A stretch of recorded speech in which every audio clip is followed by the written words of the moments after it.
Hi, this is Ed Rising, and welcome to Ed's Pop-O-Matic Podcast, a retro pop culture podcast where everything retro beats a new if you keep it in your heart. And tonight's artist is, I guess, what you call a retro artist, but he has something that is relatively brand new. And so we're going to talk about him, but the cast of all stars here. Um, and so I'm going to start introducing that around. First of all, it's Ringo Starr, your friend and Ringo, mine, Ringo. Ringo, and his new album called Look Up. And so that's what we're going to celebrate tonight. Peace And and love. with Peace and love. Yeah. No autographs. Autographs. tonight, the stars are Fred Velez, Hi guys. Joe Mayo. Hello. We have Daniel Coston, Hey there. Gail Bajkowski, and the Queen, Ms. Kit O'Toole. Hello. It's the Queen. That's an in joke, you know. Yeah. Nicely played. So I'd like to ask you guys your thoughts about how does it feel that now here he is at 84 years old, nearly 85 years old. Ringo Starr has a major release, a very well received album. How do you feel about that, Gail? I think he has just had a remarkable career, and particularly being for a while, I think known as kind of he and George were sort of the other two Beatles, if you will, especially Ringo, because he wasn't a primary vocalist and he wasn't a primary songwriter. So for a long time, I think he didn't get a lot of love, but in the last, and it may be even as long as the last 20 years, I think he's kind of come into his own, and people have really come to appreciate his talent and what he's done over the years. He's, a terrific musician. He's a great entertainer, performer, great personality. And when I've seen him in interviews, I just really enjoy his life spirit. And I feel like that's expressed in this newest album. So that's why I really am really happy to see him come out with this. Cool. And as my audience should know, Gail is a social media presence, and she's a regular with me on a lot of these podcasts, and it's always a pleasure having her around, and all of her explaining of things. See things that I can't do very well. She explains things very well. She has an analytic mind, and I appreciate all that. So. Okay, so Daniel Coston is a photographer and a music producer and all kinds of things. Wears a lot of different hats. My friend from Charlotte, North Carolina. Daniel, how are you tonight, and how do you feel about the new Ringo album? I love anytime we get to these artists that we love. It's new records. That's always feels good. And I have been a fan of Boku Blues for many years. So I'm really happy that Ringo finally got back to doing a country record, for lack of a better term. And he seems to have really enjoyed this, really enjoyed the process. Having listened to the record several times over the last few days, I personally think it's a good record. I would like a little more bluegrass in it, but I live in North Carolina, so there you are. I will say the first two tracks are my favorites. And give me a new Ringo record every year. All genres. I like them all. And so I guess it's now on Paul to give us a new record. So there. Competition's happening, right? How do you like that? You didn't think that Paul would have that kind of competition from Ringo, right? Fred, what are your thoughts about that? I love the new album. I think this is definitely one of Ringo's best albums in years. And I'm glad he got inspired to make another album, because the last few years he was doing the EPs, which are okay, but all the effort he put into the EPs, he could just save the time and or just record the EPs a little bit at a time and just put out a full album out of that. But he's doing it the way he wants to do it, But but I love the new album. I got the CD of it, and when the announcement came, I even got the magazine Songwriter with the really nice interview with Ringo in it. And talking about Buku's of Blues, I was re-listening to it, and I have the album also, and it just uh, points out what a that Ringo's voice is well suited for country. You could tell that from the songs he did with the Beatles that were country Right, flavored, right. like "Act Naturally" and "What Goes On," songs like that. And why Buku's of Blues was not nominated for a Grammy way back when, I don't know, because you had like the top Nashville players on this thing. You had Charlie Daniels, you had Jerry Reed, you had the Jordanaires, you had a lot of top uh, Nashville musicians on that, and Ringo should have gotten a Grammy back then for that. But So you would think that maybe the issue was because it was so outside of the box for mhm. him to come out of the Beatles and then do a country album, a traditional country album, Well, and remember, that it would not be something that the critics or even the fans would have ever expected of him. well, remember that the album prior was "Sentimental Journey," which was all, uh, uh, you True. know, Good point. all Standards. those great Standards, all yeah. standards, Mhm. and Ringo that's might have been the first, maybe. he was Yeah. the first one to do that, the first rocker to do standards. You know, Yeah. beating Harry Nilsson and Linda Ronstadt and Rod Stewart. Mhm. So you got to give Ringo a lot of credit because he's and this is like one of the best albums since Time Takes Time, and he's done other good ones, Vertical Man Yeah. and Ringo Rama, and he doesn't get the credit he deserves. So I'm hoping Right. with this album he will get the credit he deserves. Beyonce got a Grammy for Best Country Album this year. Let's root for Ringo for next. I hope so. Here we go. Yeah. There we go. Joe, your thoughts? I can't say enough about the album. I love it. I liked it a lot on first listen, and that doesn't always happen, with the ex-Beatles either, although I love them all. Even Paul, the great Paul McCartney, there have been albums I had to play 2 times, 3 times, and then I got it. I loved this right away, the spirit of it, how much fun Ringo seems to be having. His drumming is fantastic on here. His voice, although again, I am not good at hearing auto tune. Some people say there might be a little, but whatever it is, he just sounds really good. He's an inspiration to me and probably to other people that you could be 85 practically and still be, if you're lucky and you take better care of yourself like he did, in 1988 when he started getting it together. And you can be in just in great form. And it's an inspiration. I love the musicians on here, the singing, the harmonies, all the guests that help. But the beautiful part is, as much as I like them, it's not like they're doing all the work and Ringo's not doing much. He actually does a lot. Like I said, I love the drumming. I think I'm already prepared to say out of his, I think it's 21 or so albums, out of not counting the EPs. Mhm. I'm already willing to put this in my top 3, around with the Ringo self-titled album. And as Fred mentioned, Time Takes Time, which I feel Yeah. is ours maybe Oh, 2 best. tremendous record, yeah. Yeah. I'm ready to already put this. That's how much I love this record. Every track I like. That doesn't always happen. And as Fred also mentioned, and I agree with, he's had other albums that I've enjoyed. Just off the top of my head, Vertical Man, Ringo Rama.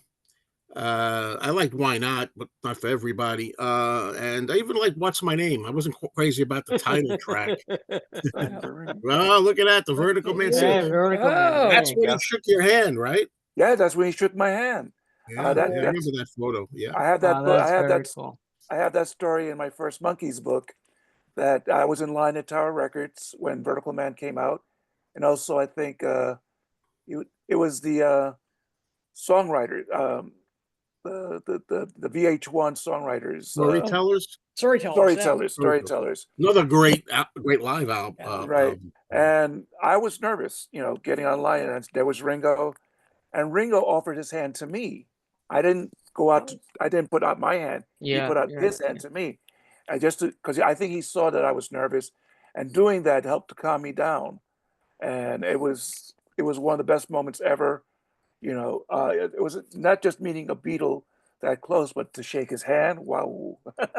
Isn't it interesting you say that, because I think McCartney's spoken about that a number of times, about having to relax interviewers sometimes, or relax other fans around him, and he's able to, for whatever reason, because he's so experienced in this business now, of being able to use the person's name, or find a way, maybe like with a touch or whatever, to be able to make that person relax. So that's very cool that Ringo That's is part able of to their do that. charm. Yeah, Absolutely. he and Paul.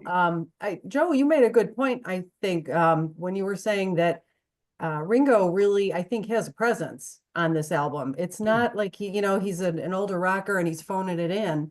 I really do feel like he is heard throughout all this. It sounds like Ringo, if Ringo has a sound. It's like we're still all over the place, but he's Right. he's drumming, he's singing, he's definitely a vibrant part of the whole production. And one thing I wanted to mention before I forget about it is the idea that Ringo. A lot of us have been saying Ringo's always been suited for country. He had bukus of blues. With the Beatles, he did some country flavored tracks. He has a voice for country. And I used to say, I want this man at some point to get acceptance. A number one may be too much to ask for, although he did technically get to number one in some of the charts, lesser charts. Not not the major ones, but he got to number one in some. And I said, maybe a lot of people thought this. Maybe if he would do a country album, a really good country album again. I said this for like a couple of decades. Maybe he'll find acceptance in the country genre, and that seems to have happened. This seems to be overall, I don't know, a triple. Should I say a home run? Home run, home run or triple. Kit, would you say that it's a country album? Would you say that it Oh, yeah, borders that's on true. other genres? Yep. You asked me about genres. I knew you'd talk. I teach music courses online. Ed is one of my star students. We talk about genre a lot.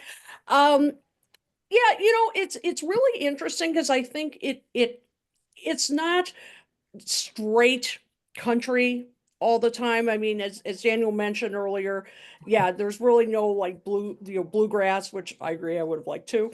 But it's got other things. I mean, it's got some modern country, where it's more of a rock sound, and even like the look up, the title track. I wouldn't exactly call that No. country exactly. I mean, it's sort of, but it's more of a modern sound. But it's interesting as you listen to it, while the songs may not be fully one type of country or another, there are elements of it. Like you'll hear a piano. I mean, I think we'll get to individual tracks in just a minute, but you'll hear elements of like, like sort of a honky tonk kind of piano, or almost like a saloon kind of a piano. The great Billy Strings. I mean, his work on this album is just fantastic. So you get that kind of the acoustic, and then of course the slide guitar. I mean, you have to the steel pedal guitar, and so you get some elements of a little bit of honky tonk here, a little bit of modern country, a little bit. I mean, there's even one song that's I thought touched a bit on outlaw country, the kind of grittier sound. So upon first listen, you may think, I don't know if this is fully country. But as you listen to it more and you really pay attention to the instrumentation going on in the background, you really hear elements of different kinds of country in there, which is very cool. I think that was a really interesting way of going about this. But some people have been calling the album more Americana. Yeah, I can see that. Yeah, and I can see that. Yeah. I can definitely see that, rather than straight. I mean, this isn't Hank Williams. It isn't. But that's okay. Yeah. Well, that's the Well, important on thing. It is okay. Because I want to say, I know somebody, a friend of mine, who said, well, I didn't like it as much as I wanted to, because it wasn't really, it's country for people who don't like country. He said, it's not real like, and I said, okay, that's fair enough. But I said, how about if I handed you at some point a tape cassette without a title, without a genre, without photos or anything. Just listen to this new Ringo music. What do you think? Then I thought he might be more inclined to say, this is really good. And not only that, some of the songs even have a little country tinge to them. Yeah. Well, even like that sounds like the Donny Osmond theory. See, Donny Osmond wasn't getting any hits, and he put out a single, had no name on it, put the record out there, and the DJs kept playing it, and they had a mystery artist, and so, maybe that's an idea as to what Ringo could have done also to see how people would have responded to it. I wanted to get back to a little bit about the idea that he's doing a country album, and maybe even though he does have a background doing it, as we've covered already, a lot of his records has that country edge to it, or his Beatles stuff is country oriented. But I made some statements online, Facebook, over the last month, regards to the Grammy Awards. Beyonce had won the Grammy for the best cowboy album, best country album, and her album, I believe, is called Cowboy Up, and Cowboy Carter. Cowboy Carter. Mm-hmm. Okay, Cowboy Carter. I got the Red Sox mixed up with that. Sorry. Yeah, look up. But anyway, my thought process is that she doesn't belong in that particular grouping because I associate her more with pop or R&B and kind of things like that. And you could in one particular called me on it, Mm-hmm. and I do like a lot of times when an artist steps away and does standard, so it does country or it does something that we wouldn't expect from them, and I should have given her the respect to give her. Maybe we'll do a show about that album at some point. Sure. Because I think we also need to open up our minds sometimes. I'm not the best at that. I tend to stay in my group of what I like.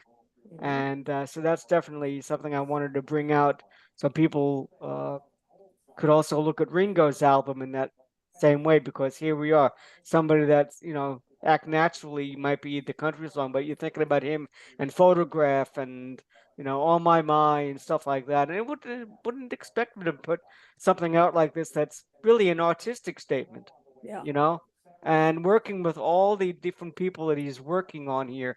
T-Bone Burnett, who was the producer, as Kit brought up, Billy Strings, he's collaborating with him. He's collaborating with all these different singers that are on the album with him as well. And I wanted to bring out the fact that he's working also with Billy Swan. Billy Swan wrote Billy. I'm not always the best with W's and R's. So Billy Swan wrote at least two of the songs on the new album, and this is the same guy that did "I Can Help," right, from the 70s. Which Ringo recorded too, but it never came out. It was from the Chips Moment album that he stopped. Never there's a version, you can hear it though. You can find it. What was that? So I missed the beginning of what you said. Ringo did "I Can Help." He did a version of "I Can Help." Do that. But he blocked it. He didn't want the album to come out. I think it was 1987, maybe 89. Oh, yeah. Okay. Yes. I remember when that record came out, though, by 1974. No, he's talking about he did another one that was a duet, right? Was a duet with Ringo or just Ringo? No, what I'm talking about? Yeah. I'm talking about the "I Can Help" version. Ringo did a version of "I Can Help." Yeah. And it was on this album that Ringo then blocked. He didn't want it to come out. Okay. In the late 80s, Chips Moman produced it. And there was a court thing, and he blocked it, but you still can hear.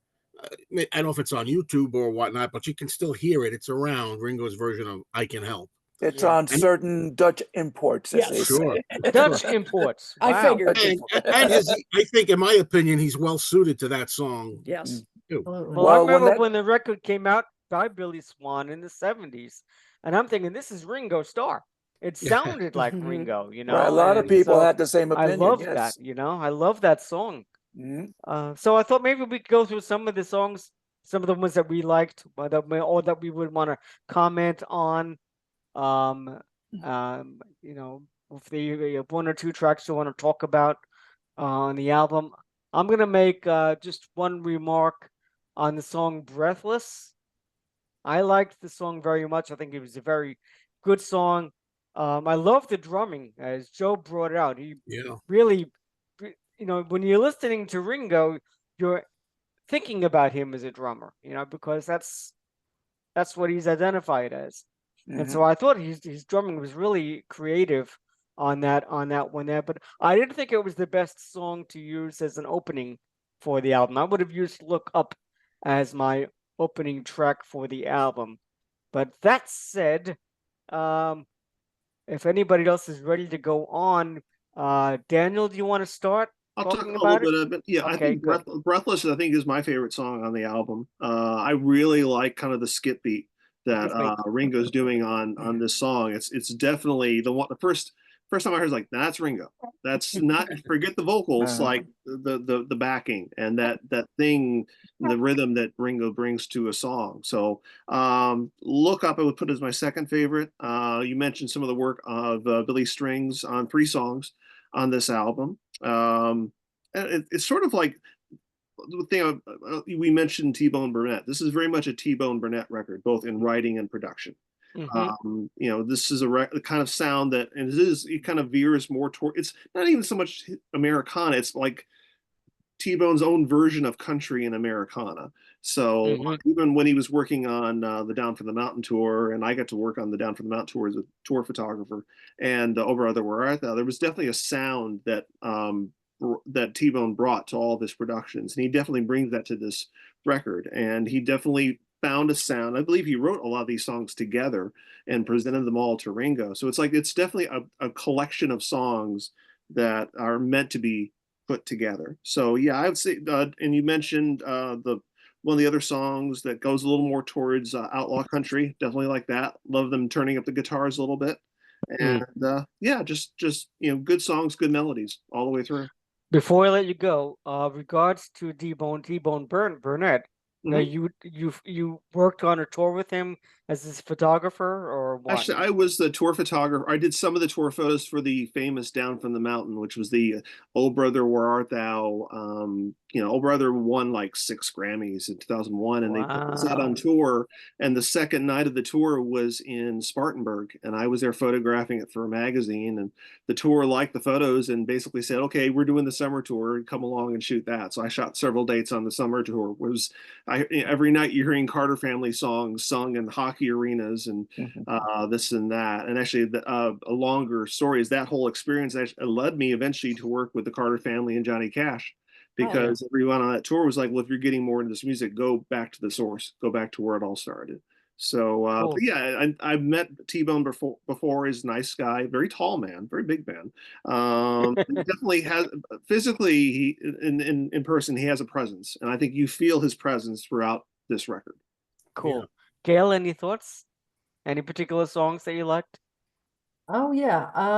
Yeah, absolutely. I think what you're saying is true, Daniel. There's definitely a cohesiveness about the album, which I like. And it is in large part a T-Bone Burnett production. But I do feel like there's again, I get Ringo's sensibility throughout the whole thing. And why not at this stage of his career, let somebody else do the heavy lifting and show up and do the things that you do best. It's interesting, Ed, you said you didn't care for Breathless as an opener. I didn't think it worked. I mean, I thought it's a good song. Yeah. I just didn't think it worked as an opening track. Oh, okay.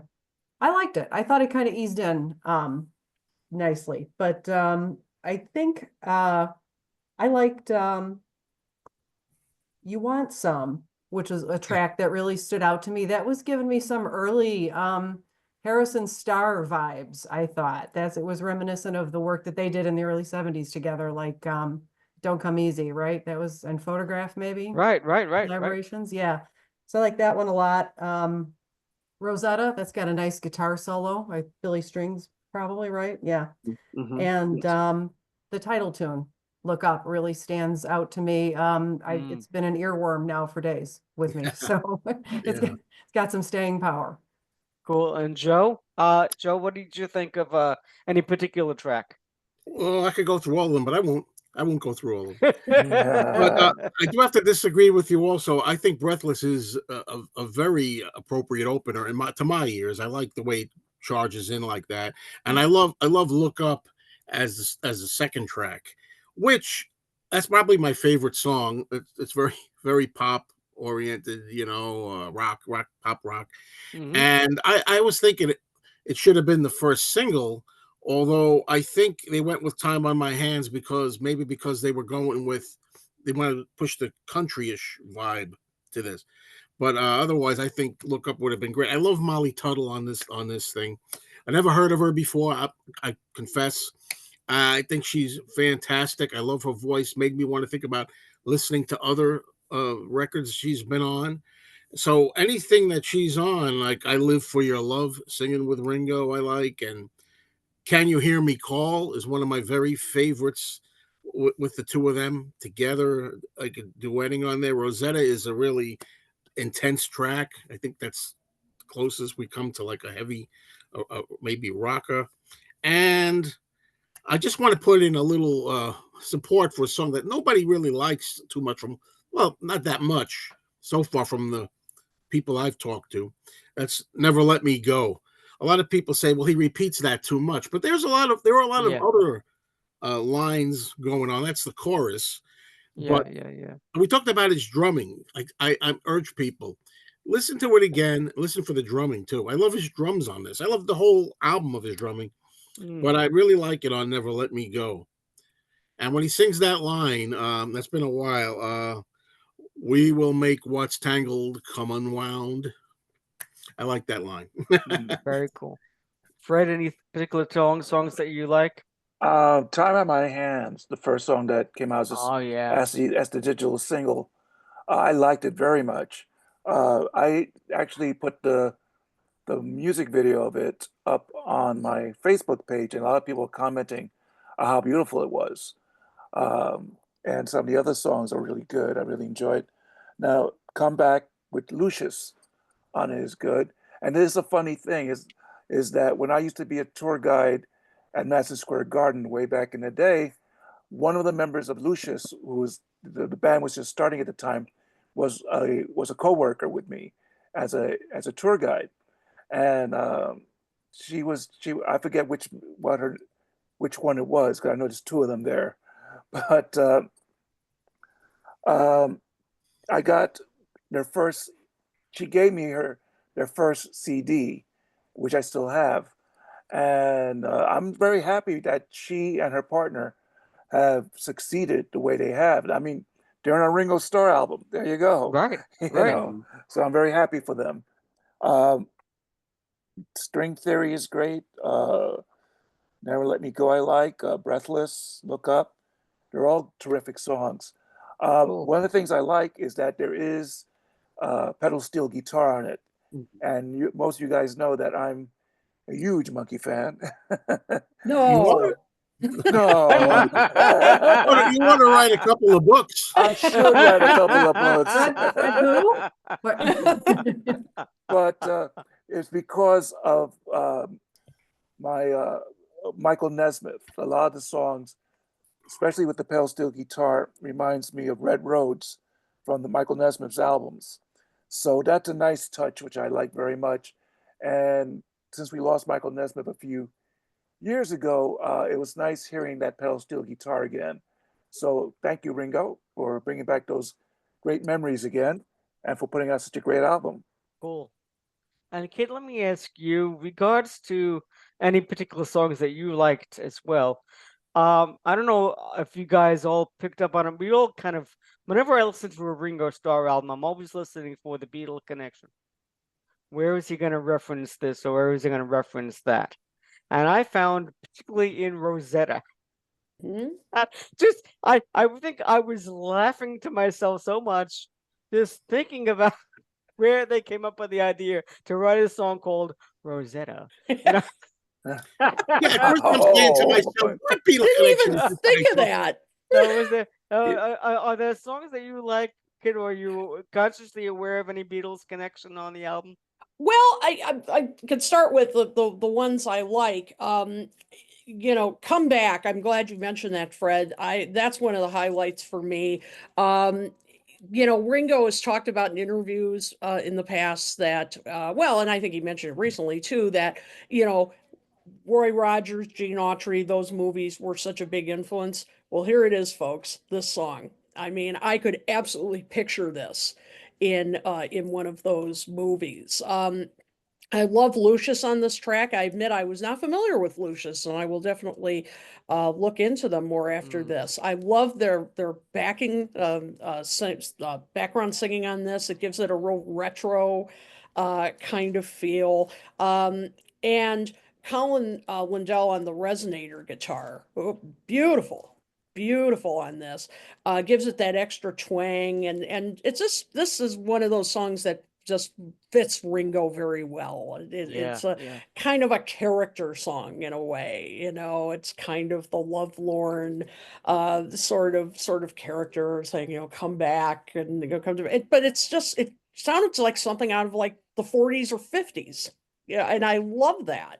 That was a highlight for me. Can You Hear Me? As Joe mentioned, love that with the duet with Molly Tuttle. In fact, that I wish that she and Ringo would have done more duets like that on the like real duet, not just harmonies, but like real duets, because this was great. Again, it's a great showcase for Ringo for, his unique voice. I love the acoustic guitar work by, I think T-Bone Burnett does acoustic work on this track, if I'm not mistaken. And I like I don't that. have my notes.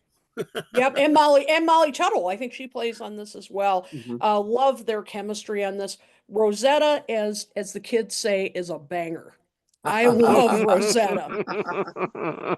I love this. Billy Strings and Larkin Poe, who I'd heard of Larkin Poe, but I hadn't known that much about them. I love the heavy, almost fuzzy kind of rock guitars on this, which gives it a little bit. I mean, it's definitely more rock leaning, but it's also a little bit of that outlaw country sort of feel, and a little bit of an edge. Great drumming from Ringo here. I mean, he's solid throughout. I mean, the drumming here is solid throughout. And I think he should record more with Larkin Poe because I think the chemistry on this as well was great.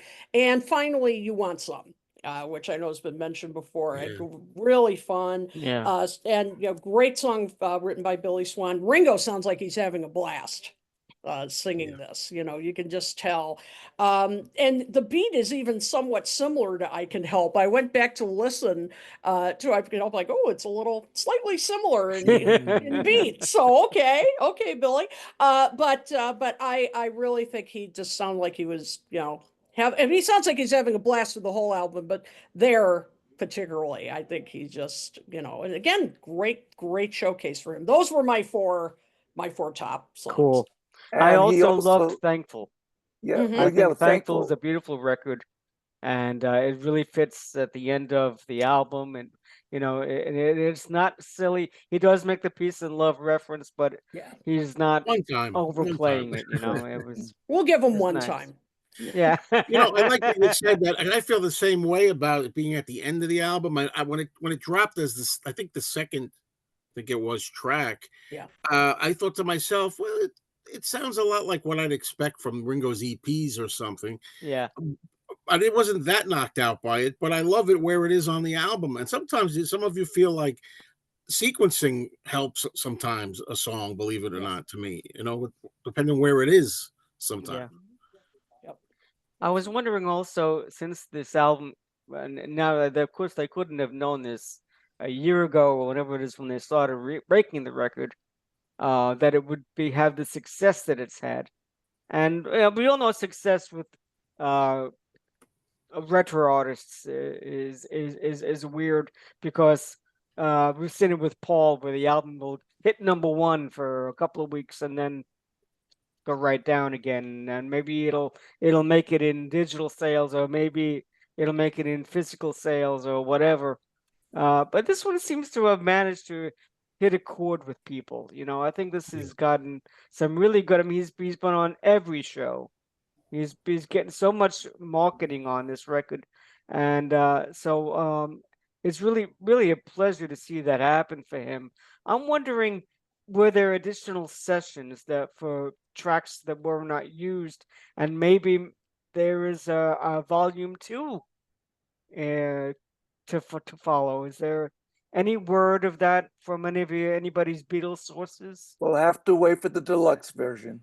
Ah, that's a good call. I wanted the love version. I want the deluxe version. That's a good call, Fred. I bet that's where extra material would turn up. Yeah. Right. It is interesting that this record really has been embraced by the country community in ways that other artists have been trying to do this for many years. I'll cite the Beach Boys record in the mid '90s. That in some ways that was a little ahead of its time, trying to get them to embrace the country community, but the record just didn't do that. Whereas this record seems to be holding up and standing on its own. So kudos to Ringo and T-Bone for making this work. Yeah, I'm and we so got happy for him with that. So happy. yeah, we have to keep in mind that this year in the Grammys, the Beatles won a Grammy for Now and Then. The Stones won a Grammy for the Hackney Diamonds for Best Yes, good Rock and album. Roll Album. Another album I loved. Yes, you, Yes. yes, So- you did. So things, hopefully, keep our fingers crossed, might be next year Ringo might have a shot at a Grammy for this album. Let's hope so.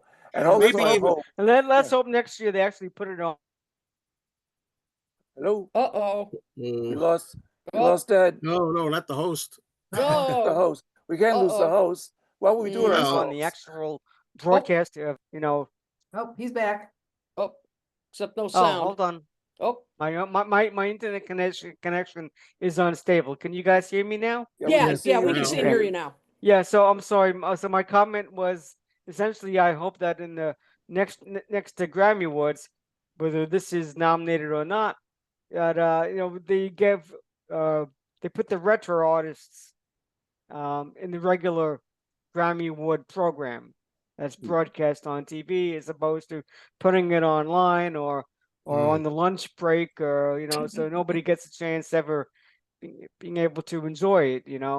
But or maybe I have to go back to becoming. I have to go back in the way back machine and to 1985 and or whatever, Well, let's something, I don't know. well, let's hope that this encourages Ringo to make another album, not Yeah, EP, but album. Right. yeah, Mhm. yeah. Agreed. Well, Well, this will. If this is that kind of success, he's going to look at it and he's going to say, "Okay, that's the next thing I'm doing. I'm going to make another album." Though I think he And has maybe said there's Paul one will more, make it with him. isn't there one more EP coming though? I thought there was one more EP that he had already before. Oh, maybe. I kind of I'm not- remember hearing Not that. 100% sure, but I thought I want to just piggyback on something Gail said toward the beginning of the show, which I think is really important to note here. That it's really great to see Ringo. I mean, at 85 and the past 20 years or so, I mean, he's really explored different genres. Which is just wonderful for someone of that age. I mean, he could have just stayed, quotes, in his lane and done just straightforward rock, but I mean, I love some of his forays into reggae. Yes. I mean, that's been a lot of fun. And some of the experiments don't work equally well, but I give him a lot of credit for trying to expand his sound, working with younger artists. I really admire him for that. So I really, you've got to give him a lot of credit, and to record this album. I mean, so many years after the first country album, I just wish he'd done it sooner. I sure wish he had, but better late than never.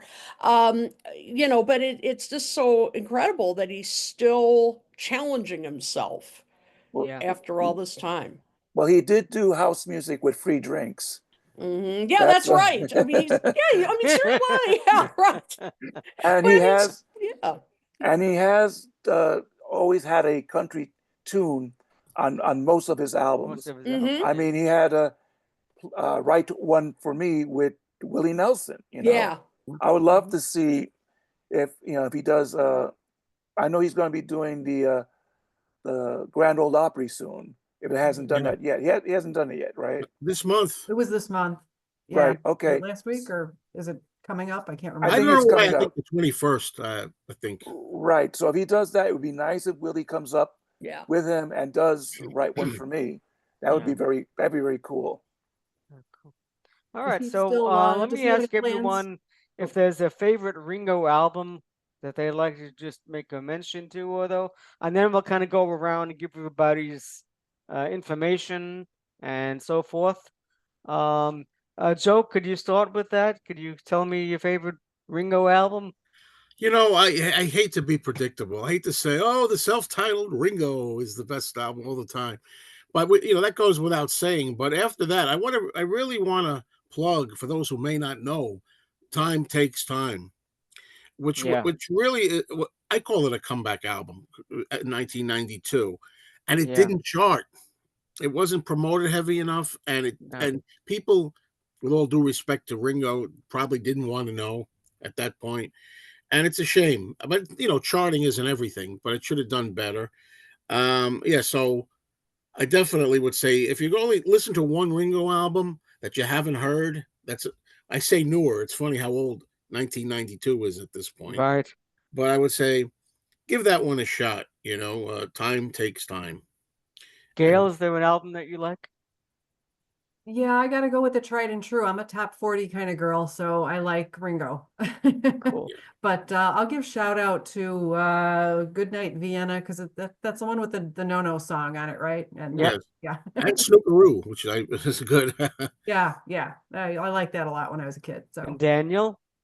I will ditto everybody else and say Ringo, but please, if you haven't checked out Time Takes Time, check out Boku Blues. It's a great record, and now I'm slightly embarrassed that many years ago I got to meet Charlie Daniels briefly. I should have asked him about Boku Blues, but darn, the only thing that came to mind at that point was Dylan, George Harrison, and Leonard Cohen, and everybody else. So, but yeah, check them all out.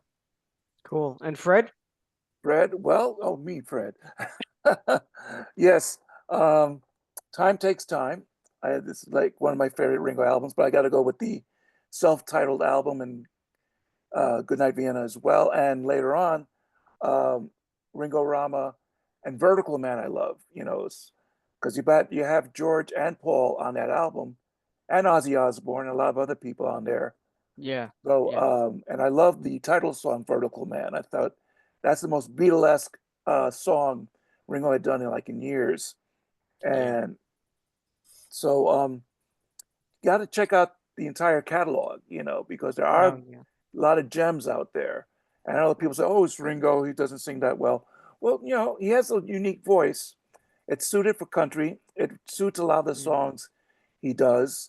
And he's got a little help from his friends in all those songs. So there are a lot of good songs on those albums. So I would recommend people, not just the Ringo album, check out his other songs in the catalog. I mean, you can stream them. You go on Well, YouTube. that's just it. You don't have to go out and buy the CD. If you do a Spotify account, and you can pay it, you can pay for it with no commercials, or you can even take the free account and have commercials, but you can have access to all the albums and listen to them, and then get an idea. That's the great thing about streaming. You know, that Exactly, makes it, exactly. so cool. And you Kit, will any find some particular gems song? sprinkled about. Mm-hmm. You There know, really there are are. good songs sprinkled all through his career. Yeah. You know? Yeah. Kit, any particular albums? Yeah, well, I hate to be boring and You what everybody boring? else says, but you know, Ringo is Get her out! Get her out! Get her out! sorry, Ringo but deserves everything it gets, so it's but good. yeah, Yeah. Okay, Ringo Queen. is Okay, Queenie, abdicate. yeah, that's right. but really, Ringo is such a great, you know, well-crafted rock pop kind of album. I mean, it is. What can you say? And it's got, you know, it's the closest thing to a Beatles reunion too. So you've got that, but more importantly, it is just so well crafted. And then I'm so glad Time Takes Time is getting so much love here, because I agree. I think that was the album that should have been a hit. I'm not saying it would have been top 10, but it should have done. I mean, it should have charted, for goodness sake. I mean, Weight of the World. That would have been a hit single had it been 70 something, maybe. Yep. Did you note the songwriter on Way of the World? Was that John Was? No, Which one was that? he's listed Fred Velez, Oh, but Real- not me. I didn't not write that it. Fred Velez. No, I was not going to that. say, Darn good it. job. Darn it, not me. Yeah, But you'll exactly. take the credit, Fred, you know. I Yep, could. and that's right. Don't go where the road don't go. I Oh, mean, man. just some, as the kids say, bangers. There are some bangers on there. And I think yeah. he had some videos also where that were on VH1 or Way of the MTV World at that for time. sure. Yeah, Yeah. I definitely. remember Yeah, I seeing remember that. seeing that. Yeah. Yeah. Yeah, I'll say this for those people. There were some people who, if it's not the Beatles as a group, they're not interested. But Time Takes Time has some Beatley feel to some of the Yeah. tracks too. For those Yeah. who are Mhm. interested in that, I just wanted to say that I'm sure some people here will know the self-titled Ringo album has the distinction, right, of being the only solo Beatle album where there were 2 number ones on it. Yeah. That's You're 16 and Photograph. Right, Even right. Paul doesn't have 2 number ones on singles on one album, believe it or Now, not. Richard Berry, he was a tremendous producer for Ringo. You just lost No. him. Yeah, he Yeah, just we passed did. away. We did. Yeah. And as for me, of course, Ringo, the 1973 album is tremendous. I love that record. I have that record. But I also love Stop and Smell the Roses. Yes, I love that Wow. album too. The album does not get a lot of love. But I enjoyed that because it's George and Paul and John. I think John also wrote a song for the Well, album. No, Whether no. he used it or did he not use it? No, Did- he wrote some songs, but after what happened December 8th, Ringo decided not to use any of the songs. Right. Oh, okay. He didn't use the songs. Okay. Yeah. But Attention I liked very much, and I forget what the other one was. But I've always enjoyed that album, and I love the little bit he did at the end of the album. At the end of the album, he's got some kind of a medley of Don't Come Easy" and "Back Off Boogaloo" and things like that, and mixing in Lady Madonna and all kinds of things. It's just, I think it was really the first time that he sort of said, "Okay, I'll have to take in my Beatles history and give them a little Beatles." Well, And then well, he was in. he would regurgitate that many times. Well, it was Harry Nielsen that did it first, and I guess he encouraged Ringo to do it as well. Didn't Now, Harry Nielsen write that last Back Off Boogaloo track? He arranged it, I think, Arranged and it. he did it with all the Beatle references. And Yeah. I'm still here. okay, hi Joe. Don't Okay. mind me. Well, the other thing is, Ah. if you get the CD if you can find the CD of "Stop and Smell the Roses," Yeah. it ends with the song "You Can't Stop Lightning," which is like a jam between him, Paul, and Linda, Yeah. which I like. I like it very That was much. going to be the original title of it for It the was. album. Yeah. And the other I always like what the other other Beatles album I brought loved- into a Ringo record. Sorry, It's almost Dan. like Ringo's albums were like the safe space for the rest of them to kind of still play together and kind of bounce ideas off. And I love the work that John did on both Ringo and Goodnight Vienna. Yes. Right. So- Oh yeah. Particularly good. And I'll mention Yeah. too that Sunshine Light for Me just recently showed up on the new George Harrison Material World box set, and that's a killer version of that. I love that song. I love his version. I Yeah. love Ringo's version.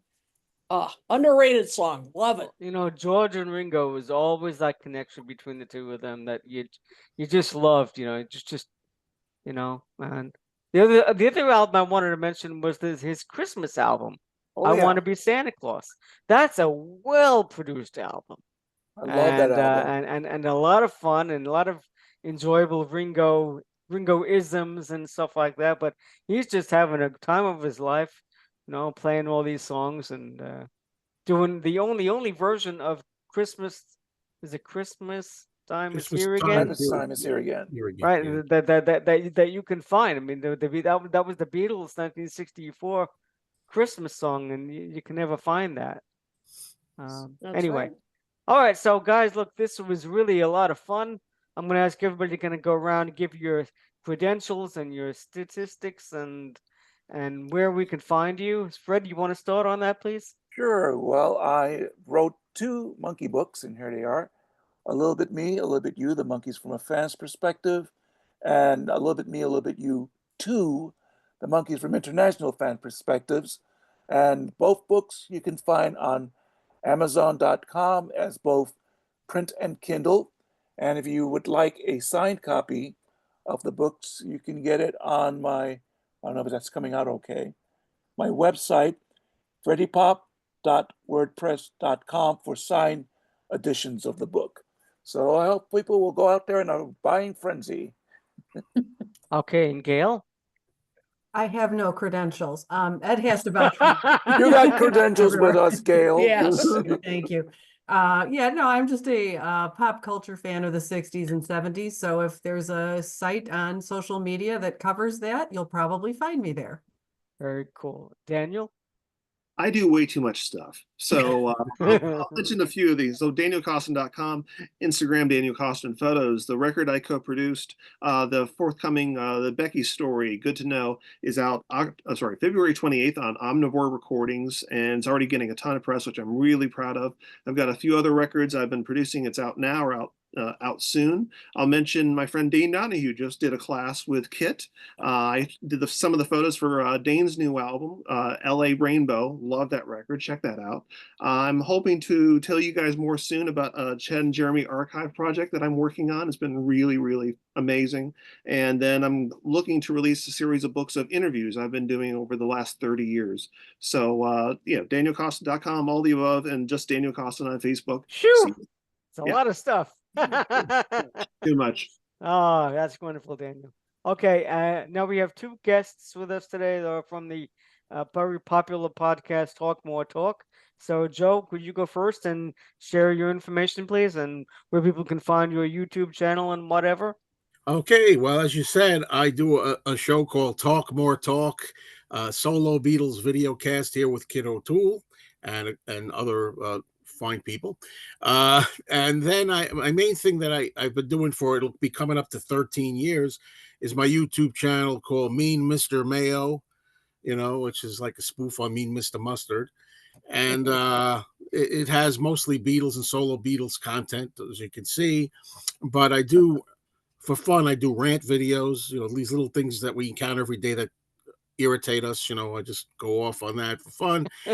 And it's a good time to let that out, And what else do I do? Out and about videos, going to record stores and collecting vinyl and that stuff. I also have a channel that I keep changing the name. As of this particular show, the channel is called Mayo's Cinestalgia, which is cinema and nostalgia in general, movies, things like that. Mayo's Cinestalgia. And I think I covered it all. Wow. You couldn't make it to the Bowery ballroom tonight, huh? No, couldn't make it. No, fortunately. Okay, Kit? Yep. Well, you can find me at kidotoole.com. You can find me on Facebook at Kit O'Toole's Keynotes. I've written 2 books, Songs We Were Singing, Guided Tours Through the Beatles' Lesser Known Tracks. And if you're a Michael Jackson fan, I've also written a book called Michael Jackson FAQ, All That's Left to Know About the King of Pop, about his music and his art. You can find both of those at Amazon, and I think you can find the Michael Jackson book at Barnes and Noble and other places, but my other one, my Beatles one, it's Amazon only. As far as shows, as you mentioned, as Joe mentioned, we co-host Talk More Talk, and we are coming back from our hiatus with an episode very, very soon. So cool. very excited. So check out our Facebook page and YouTube channel to find out when it's going to debut. I also co-host a podcast called Toppermost of the Poppermost with Ed Chen and Marv Quibell. We talk about the history of the Beatles on the charts, and not only them, but the artists also on the charts at the time who influenced them, have some kind of connection with them, and sometimes not exactly. We just have fun with it.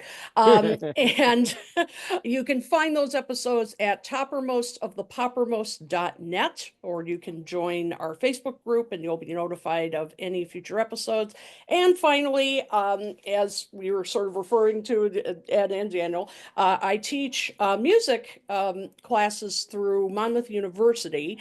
And in April, late April, I'll be teaching the second part of my look at yacht rock. And it's been a blast teaching this. We're going to be going into the 80s and talking about the continuing rise and ultimate decline, but has it really ever gone away? Obviously, it hasn't, of yacht rock. So if you check out my Facebook page, the information on how to register is there, and we have a satisfied customer, I think, with us who can can tell you We that. had a great time. Yep, We had a yep. lot of fun talking and learning about all all that was involved with all the different artists that make up the yacht rock and just having a good group of people and enjoying discussing music and so forth and having a good time.